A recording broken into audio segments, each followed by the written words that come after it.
Odysseus blinding the Cyclops wasn't the only thing that pissed Poseidon off, but it was the straw that broke the camel's back. But even though Poseidon is the Cyclops' father, there's another creature that he loves almost as equally. Because in Greek mythology, Poseidon created the horse, a Stophrula. This is why we're introduced to the Trojan horse on the beach by the sea. But even though the movie claims that Odysseus broke Zeus's law with the stunt of the Trojan horse, it's actually deeper than that because he offended 3 members of the pantheon at once. But it's also ironically the reason he was able to survive the fate his men did not. Because not only with this pendant was he under Athena's protection, but she's also the one that gave him the idea for the Trojan horse. Because Athena is the personification of strategic battlefield brilliance. Because Odysseus was desperate to return home and return the Athena pendant to Penelope, he channels the wisdom of Athena to conceive the idea of the Trojan horse, in opposition to Agamemnon, who is trying to channel Ares, the personification of war, who represents the opposing force of Athena because he's the bloodlust of war,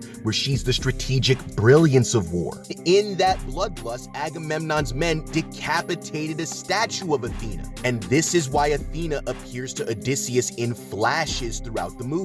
Pendant puts him under her protection, Stophrula, but the act of beheading the statue has offended her. So Odysseus channeled Athena's brilliance to break Zeus's law by desecrating a symbol of Poseidon, subsequently offend Athena in the process by succumbing to bloodlust. But this is why people who focus on Agamemnon's aura get the story wrong, because he's not perverting the action of Zeus's law, but the moral of the story, in that he's a mortal man who disguises himself trying to be a deity, a Stophrula, in opposition to Odysseus, who follows Zeus's law in his return, in that he possesses extreme power but disguises himself as a normal man. Whereas Agamemnon does nothing but aura farm and let his soldiers enact the bloodlust he's trying to personify, Odysseus is actually in the fight and using Athena's strategic brilliance of battle to stay alive.